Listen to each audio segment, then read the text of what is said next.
திருச்சிற்றம்பலம். ஹர நம பார்வதி பதையே. ஹர ஹர மகாதேவா.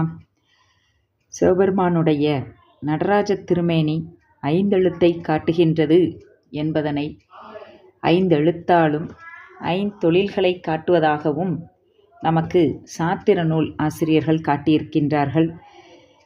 அதோடு மட்டுமல்லாமல் அவருடைய கூத்து என்பது தூள பஞ்சாக்கரம், சூக்கும பஞ்சாக்கரம், அதிசூக்கும பஞ்சாக்கரம் என்று ஐந்தெழுத்தை ஆதாரமாக கொண்டு இருக்கின்றது என்பதனை அந்த திருக்கூத்து தரிசனம் என்று விரிவாக நமக்கு திருமந்திரத்திலே திருமூல நாயனார் காட்டுகின்றார். சிவானந்த கூத்து, சுந்தர கூத்து, பொற்பதி கூத்து, பொத்தில்லை கூத்து, அற்புத கூத்து என்றெல்லாம் கூத்து பற்றி, இறைவனுடைய திருநடனம் பற்றி நமக்கு திருமூல நாயனார் காட்டி அருளியிருக்கின்றார். இந்த பிரபஞ்சத்தின் தோற்றம், இயக்கம், ஒடுக்கம் ஆகிய செயற்பாடுகளையும் அந்த செயற்பாடுகளை உள் நின்றும் புறம் நின்றும் மறைந்தும் வெளிப்பட்டும் சர்வ வியாபகமாய் நின்று தொழிற்படுத்தும் பரம்பொருளின் கருணை திறத்தையும் முழுமையாக உணர்ந்த உண்மை அனுபவத்தில் நின்று திருமூல நாயனார் பாடியிருக்கின்றார். அவனன்றி ஓர் அணுவும் அசையாது என்னும் உண்மையை மிகவும் விரிவாக பாடியிருப்பதையும் நம்மால் உணர முடிகின்றது. இந்த கருத்தினை முழுமையாக விளக்குவதாய் அமைந்துள்ளது திருக்கூத்து தரிசனமாகும்.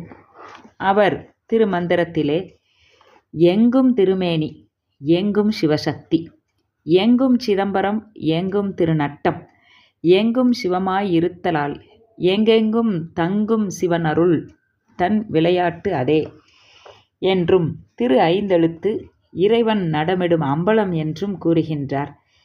திரு ஐந்தெழுத்து தியானத்தின் பயன் திருக்கூத்து தரிசனம் என்பதும் இதனால் நமக்கு பெறப்படுகின்றது. அம்பலமாவது அகில சராசரம், அம்பலமாவது ஆதிபிரான் அடி, அம்பலமாவது அப்பு தீ மண்டலம், அம்பலமாவது 5 எழுத்து ஆகுமே. இப்படி சிவபெருமானுடைய எண்ணறிய அனாதியான திருக்கூத்தை புறத்தே மட்டும் காணவில்லை, அகத்திலும் காணுகின்றார் திருமூல நாயனார். தேவரோடு ஆடி திரு அம்பலத்து ஆடி, மூவரோடு ஆடி முனிசனத்தோடு ஆடி, பாவினுள் ஆடி பராசக்தியில் ஆடி, கோவினுள் ஆடிடும் கூத்தப்பிரான் அன்றே. கோ என்பது இங்கு ஆன்மா. அந்த ஆன்மாவினுள்ளும் கூத்து இயற்றுகின்றான் இறைவன். ஆன்மாக்களுடைய புருவங்களுக்கு மத்தியில் இருந்து இறைவன் திருநடனம் ஆடுகின்றான் என்றும் காட்டுகின்றார் நமக்கு திருமூல நாயனார். நெற்றிக்கு நேரே புருவத்து இடைவெளி உற்றுற்று பார்க்க வெளிவிடும் மந்திரம், பற்றுக்கு பற்றாய் பரமன் இருந்திடம் சிற்றம்பலம் என்று தேர்ந்து கொண்டேன் அன்றே. எனவே இந்த இறைவன் ஆன்மாக்களினுடைய புருவ மத்தியிலும் சிற்றம்பலத்திலும் திருநடனம் செய்கின்றான். இவ்வாறு உள்ளும் புறமும் திருக்கூத்து தரிசனத்தை கண்டு அவனின்றி அணுவும் அசையாத உண்மையை உணர்ந்து மெஞ்ஞானம் கைவரப் பெறும்போது ஆன்மா சிவ ஒளியை பெற்று பேரின்பமாகிய அமுதத்தில் திளைக்கும். புலி கண்டவர்க்கு புனலூருமாபோல களிக்கும் திருக்கூத்து கண்டவர்க்கு எல்லாம் துளிக்கும் அருட்கண்ணீர் சோர் நெஞ்சு உருக்கும் ஒளிக்குள் ஆனந்தத்து அமுதூரும் உள்ளே என்பதனால் விளங்குகின்றது. அகில அண்டங்களில் செயற்பாடுகள் அனைத்தையும் முறையே நுணுக்கமாகவும் நுட்பமாகவும் வியாபகமாக விளக்கமாகவும் காட்டி நிற்கும் திரு ஐந்தெழுத்தினதும் திருக்கூத்தினதும் அரும் பெரும் சிறப்பை சிறிதளவே உணரும் பொழுது நமக்கு சைவ சித்தாந்தத்தின் மேன்மையும் சீர்மையும் தெளிவாகின்றது.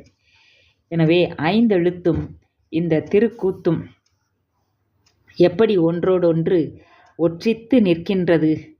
அதோடு மட்டுமல்லாமல் இந்த திருக்கூத்து என்பது ஆன்மாவிடத்தும் அம்பலத்திடத்தும் ஆடுவது என்பதனை தோத்திர நூல்களாக திருமறைகளும் சாத்திர நூல்களாக இருக்கக்கூடிய நூல்களும் நமக்கு காட்டி அருள்கின்றது.